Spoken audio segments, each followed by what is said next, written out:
บายดีท่านผู้ชมกลับมาพบกับช่องทอล์กเดอะนิวและหัวข้อที่ผมอยากจะนำเสนอในมื้อนี้ก็เกี่ยวข้องกับค่าเงินกีบของสปป.ลาวเฮานะเพราะว่าในปัจจุบันมีการรายงานข่าวออกมาแล้วว่าอัตราเงินเฟ้อของสปป.ลาวเฮามีท่าเอียงลดลงเนาะก็คือว่าในเดือนพฤษภาคม2025อัตราเงินเฟ้อของลาวลดลงอยู่ที่ 8.3% เนาะถือว่าเป็นข่าวดีเนาะเพราะว่าในช่วงที่ผ่านมาอัตราเงินเฟ้อของเราอยู่ที่20ปลาย 30% พุ่นแหละเนาะแต่ว่าในปัจจุบันลงมาอยู่ที่ตัวเลขเดียวเนาะก็คือว่า 8.3% ท่านผู้ชมซึ่งในเดือนเมษายนที่ผ่านมาอัตราเงินเฟ้อของเราอยู่ที่ 11.1% เนาะและเดือนมีนาอยู่ที่ 11.2% ท่านผู้ชมถ้าว่าเปรียบเทียบเบิ่งแล้วในเดือนพฤษภาคมนี่นะมีอัตราเงินเฟ้อของเราลดลงเนาะเพราะว่าในปัจจุบันอยู่ที่ 8.3% และใน EP นี้เราจะมาวิเคราะห์เบิ่งว่าการที่มีอัตราเงินเฟ้อของลาวลดลงนี่จะส่งผลดีต่อกับประชาชนลาวเฮาแนวใดเนาะเดี๋ยวเราจะเบิ่งผลดีก่อนแล้วเราจะไปเบิ่งว่าเนื้อในข่าวที่ทางธนาคารแห่งสปป.ลาวเขาจะได้เขียนเอาไว้ใดเนาะซึ่งเราจะวิเคราะห์เบิ่งก่อนท่านผู้ชมก่อนอื่นเนาะถ้าว่าเงินเฟ้อลดลงคือแนวใดเนาะก็คือว่าเงินเฟ้อเป็นภาวะที่ราคาสินค้าและการบริการปรับตัวสูงขึ้นเรื่อยๆเนาะอันนี้เขาเรียกว่าเงินเฟ้อท่านผู้ชมและถ้าหากว่าอัตราเงินเฟ้อลดลงราคาสินค้าอาจจะบ่เพิ่มขึ้นเนาะหรือว่าอาจจะลดตัวลงเนาะอันนี้ก็ต้องติดตามเบิ่งไปนำกันและมาเบิ่งข้อดีข้อทำอิฐเลยที่ประชาชนลาวเฮาจะได้รับก็คือว่าผลดีก็คือว่า1เลยค่าครองชีพอาจจะลดลงหรือว่าคงที่เนาะประชาชนลาวก็จะสามารถซื้อสินค้าและก็บริการได้ในราคาที่บ่สูงเกินไปและต่อมาก็จะช่วยลดภาระคน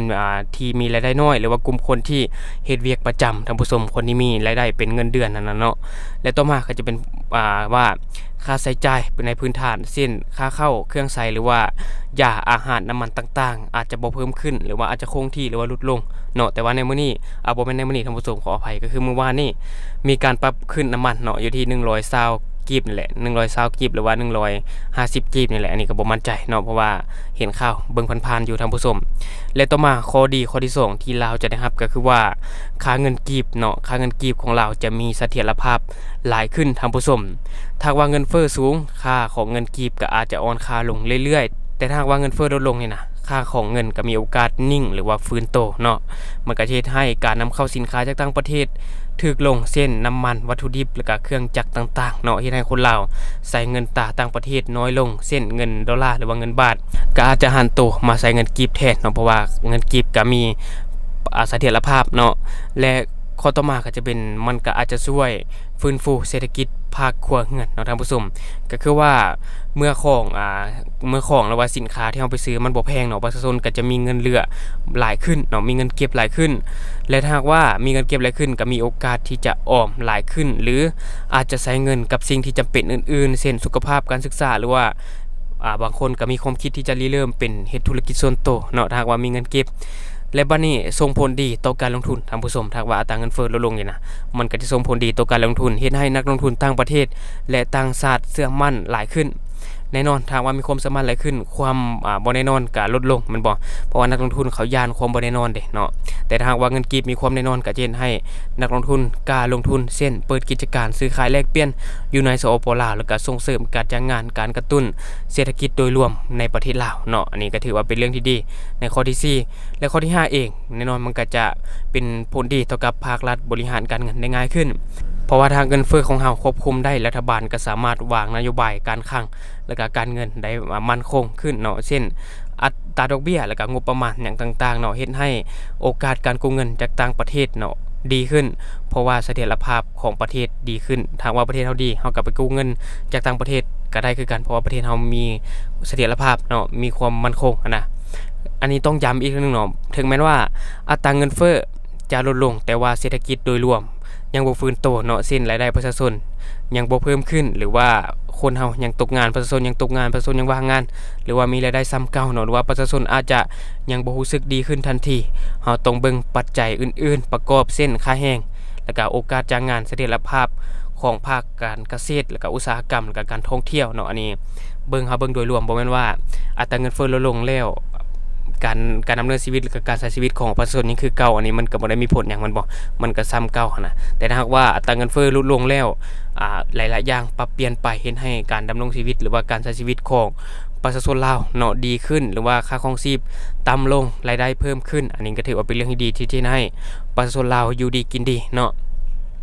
สรุปแล้วบัดนี้อัตราเงินเฟ้อลดลงถือว่าเป็นข่าวดีเนาะเพราะว่าช่วยลดค่าครองชีพเพิ่มเสถียรภาพของค่าเงิน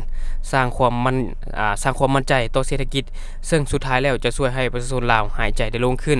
ในการใช้ชีวิตประจำวันเนาะหรือว่าอัตราเงินเฟ้อลดลงนี่จะส่งผลดีแนวนี้เนาะท่านผู้ชมและวันนี้เฮามาเบิ่งเนื้อในข่าวที่เพจเนาะเป็นเพจที่ทางการของลาวและวิทยาการตำรวจประชาชนเนาะนี่เป็นเพจของทางการลาวเดี๋ยวเฮาจะอ่านในข่าวที่ธนาคารแห่งสปปลาวเขาจะได้เขียนเอาไว้เนาะทานผานุศักดิ์แกนวงพระจันทร์เนาะหัวหน้าห้องการธนาคารแห่งสปปลาวเนาะเมื่อบ่ดนมานี้ได้กล่าวว่าอัตราเงินเฟ้อในเดือนพฤษภาคม2025ลดลง 8.3% ในขณะเดียวกันในเดือนเมษายนอยู่ระดับแม่น 11.1% และในเดือนมีนาอยู่ที่ 11.2% เนาะท่านผานุรักษ์แกนวงพระจันทร์หัวหน้าห้องการธนาคารแห่งสปปลาวให้รู้ว่าธนาคารแห่งสปปลาวสืบต่อปฏิบัตินโยบายอัตราแลกเปลี่ยนตามกลไกตลาดที่มีการคุ้มครองของรัฐอยู่ในขอบบ่เกินบวก 6.5% เมื่อเทียบใส่กับอัตราแลกเปลี่ยนอ้างอิงและสืบต่อเก็บซื้อเงินตราต่างประเทศจากภาคส่วนต่างๆเนาะโดยเฉพาะแม่นผู้ส่งออกและผู้ลงทุนโดยกงจากต่างประเทศเพื่อสร้างความเข้มแข็งให้คลังเงินสำรองต่างประเทศและรับรองให้การดัดสมสินค้าบุรมสิทธิ์จำเป็นมาฮอดท้ายเดือนเมษายน2025มีบริษัทมาขออนุญาตนำใช้เงินตราต่างประเทศจำนวน7บริษัทในนั้นบริษัทที่ได้รับอนุญาตให้นำใช้เงินตราต่างประเทศมี5บริษัทธนาคารแห่งสปปลาวได้ออกหนังสือยังยืนเพื่อเพิ่มบัญชีเงินฝากเฉพาะเกี่ยวกับการนำเข้าส่งออกให้บริษัทนำเข้าส่งออกจำนวน277 บริษัทในนี้มี 3.429 เทื่อบริษัทได้เปิดและหันบัญชีเฉพาะทั้งหมด 1308 บัญชีอยู่29ธนาคารเนาะพร้อมกันนี้ยังได้ประสานสมทบกับเจ้าหน้าที่ที่เกี่ยวข้องกวดกากับบรรดาห้างที่ขายเครื่องวัสดุก่อสร้างและห้างแลกเปลี่ยนเงินตราที่บ่ได้รับอนุญาตอยู่ตามนครหลวงเวียงจันทน์พร้อมกันนี้ธนาคารแห่งสปปลาวยังสุ่มใส่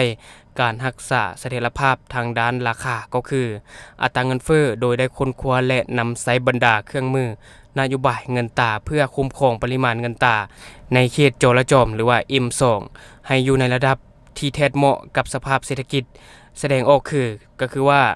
สืบต่อรักษาอัตราดอกเบี้ยพื้นฐานของธนาคารแห่งสปปลาวสกุลเงินกีบระยะบ่เกิน7วันไว้ในระดับเดิมก็คือว่า 10% ต่อปีรักษาอัตราแลกเปลี่ยนเงินแห่ฝากบังคับไว้ในระดับเดิมก็คือว่าสกุลเงินกีบระดับ 8% และสกุลเงินตราต่างประเทศอยู่ที่ระดับ 11% โดยรักษาโครงประกอบเงินแห่ฝากบังคับสกุลเงินกีบที่เป็นพันธบัตรอยู่ระดับเดิมอยู่ที่ 10% และยังได้สุกยูตลาดเปิดให้มีการเคลื่อนไหวหลายขึ้นโดยสืบต่อการออกพันธบัตรธนาคารแห่งสปปลาวในระยะ7วัน3เดือน6เดือนเพื่อดัดปรับสภาพคล่องส่วนเกินของธนาคารธุรกิจด้วยกลไกประมูลเฮ็ดให้ยอดเหลือปัจจุบันมีทั้งหมด 7,695.15 ตื้อกีบทางผู้ชมเนาะอันนี้เป็นเนื้อในข่าวที่ทางเพจวิทยาการตำรวจประชาชนที่เขาเจ้าได้เขียนเอาไว้เนาะทางผู้ชมก็ถือว่าเป็นข่าวดีที่ว่าอัตราเงินเฟ้อของสปปลาวลดลงเนาะมันก็จะส่งผลดีหลายอย่างต่อกับประชาชนลาวว่าจะเป็นเรื่องของค่าครองชีพหรือว่า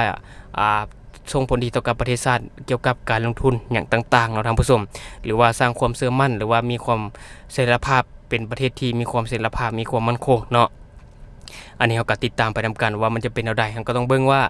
การที่อัตราเงินเฟ้อลดลงแล้วการใช้ชีวิตของประชาชนลาวเฮาในปัจจุบันดีขึ้นหรือบ่หรือว่ายังคือเก่าหรือว่าราคาสินค้ายังแพงคือเก่าอย่างต่างๆทุกอย่างยังคือเก่าแต่ว่าอัตราเงินเฟ้อลดลงอันนี้มันก็แทบจะบ่มีผลหยังต่อกับประชาชนเลยเนาะอันนี้ก็ถือว่าบ่มีผลดีเลยแต่ถ้าว่าในอนาคตแล้วราคาสินค้าบ่เพิ่มอยู่คงที่เนาะเฮ็ดให้ประชาชนมีรายได้เพิ่มขึ้นหรือว่ามีรายจ่ายน้อยลงค่าครองชีพถูกลงแบบนี้ก็จะเฮ็ดให้ประชาชนลาวมีชีวิตอยู่ดีกินดีเพิ่มขึ้นเนาะอันนี้ก็ฝากไว้และทั้งหมดก็คือข้อมูลเล็กๆน้อยๆที่เฮาเก็บมาฝากท่านผู้ชมในมื้อนี้สำหรับท่านผู้ชมคนใดเบิ่งคลิปของเฮาแล้วยังบ่ได้กดติดตามช่องก็อย่าลืมเข้าไปกดติดตามช่องเพื่อเป็นกำลังใจให้ข้าพเจ้าได้ผลิตคลิปดีแบบนี้ออกมาเรื่อยๆหรือสำหรับท่านผู้ชมคนใดมีความคิดความเห็นอยากตำหนิติเตียนก็สามารถฝากไว้ได้ภายใต้คอมเมนต์ของเฮาแล้วเฮาจะเข้าไปอ่านแล้วก็ตอบแลกเปลี่ยนประสบการณ์นำกันอย่าลืมสนับสนุนกันด้วยการกดติดตามช่องขอขอบใจ